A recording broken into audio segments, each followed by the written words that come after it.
안녕하세요. 오늘은 역류성 식도염, 위축성 위염, 장상피화생에 대해서 알아보겠습니다. 역류성 식도염은 위산이나 위속의 내용물이 식도로 역류해서 가슴 쪽에 타는 듯한 통증이나 트림을 일으키는 질환입니다. 식도와 위 사이에는 식도 관략근이 있는데 이 관략근은 음식을 삼킬 때와 트림을 할 때만 열리고 평소에는 꽉 조여 있어서 위 내용물이 거꾸로 역류하지 못하게 되어 있어요.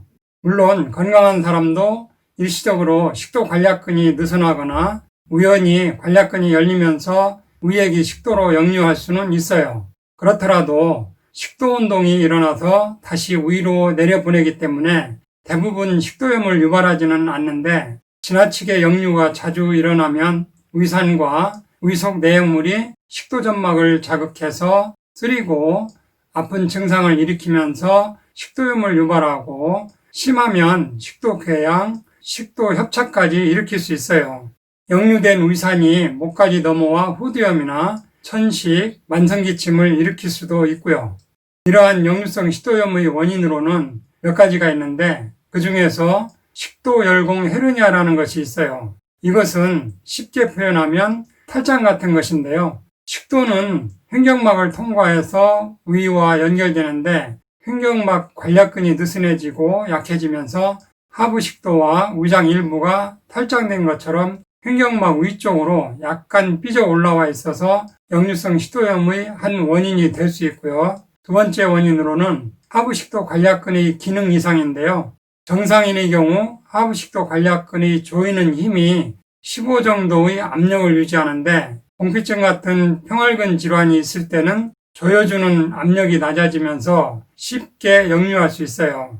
하부 식도 관략근의 압력을 낮추는 음식으로는 커피 같은 카페인 음료, 술, 과식, 기름진 음식, 흡연 등이 있고 여기에 스트레스까지 합해져서 이런 요소들이 역류성 식도염의 대부분을 차지한다고 볼 수 있어요. 그 외에도 식도운동 기능 저하라든지 위 배출 기능 저하를 들 수 있는데 위 배출 기능 저하라는 것은 위 기능이 떨어져서 오랫동안 음식이 소화되지 못하고 위에 계속 남아서 위액이 역류하기 쉬워진다는 의미예요. 비만도 위 식도 역류를 일으키는 중요한 인자 중에 하나입니다. 그 다음 위염에 대해서 보면 위염은 급성위염과 만성위염으로 나눠 볼 수 있는데 급성위염은 헬리코박터 감염이나 기타 바이러스성, 기생충성, 진균성 같은 감염에 의해 생길 수도 있고 아스피린이나 다른 소염 진통제, 술, 또 강산이나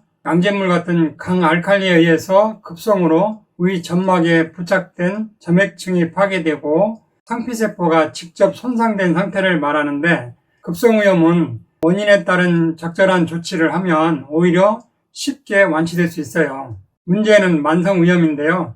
만성위염은 표층성 위염과 위축성 위염으로 나눠볼 수 있는데 표층성 위염은 일부는 상복부 통증이나 상복부가 무겁게 눌리는 것 같은 느낌과 메스껍고 가슴이 답답한 것을 느끼는 경우도 있지만 일부는 별 이상을 못 느끼는 경우도 많아요. 큰 불편감을 느끼지 못하니까 아무래도 관리를 안 하고 방심하고 밀가루 음식, 자극성 음식, 술 같은 거 자주 먹다 보면 나중에 위축성 위염으로까지 진행되고 말아요. 위축성 위염 상태에서도 관리 안 하면 이것이 장상표화생까지 진행되는데요. 위축성 위염은 위벽이 위축, 얇아져서 내시경상으로 보면 빨간 실핏줄이 거미줄처럼 보이게 되죠. 장상표화생은 위에 장 상피 조직을 닮은 세포가 생겼다고 해서 장상표화생이라고 이름을 붙이긴 했는데 엄격히 말하면 소장 점막은 윤상 주름 형태로 조금 달라요. 장상표화생 세포는 모양이 울퉁불퉁하고 이쁘지가 않아요. 장상표화생은 이형성으로 바뀌면서 암으로 진행될 수 있는 것이죠. 우리가 숨을 쉬어야 살 수 있는 것처럼 위점막 세포도 적혈구가 운반해준 산소로 숨을 쉬어야 하는데 스트레스나 기름진 음식, 독소 등으로 세포막이 산화되고 변성되면 산소 공급이 잘 안 되고 저산소증이 되면 세포 핵의 유전자가 변형되는데 장상표화생도 세포막의 변성으로 세포 모양이 바뀐 것이고 세포막이 35% 이상 막히기 시작하면 세포가 죽든지 암세포로 돌변하든지 둘 중에 하나를 선택하게 되는 것이죠.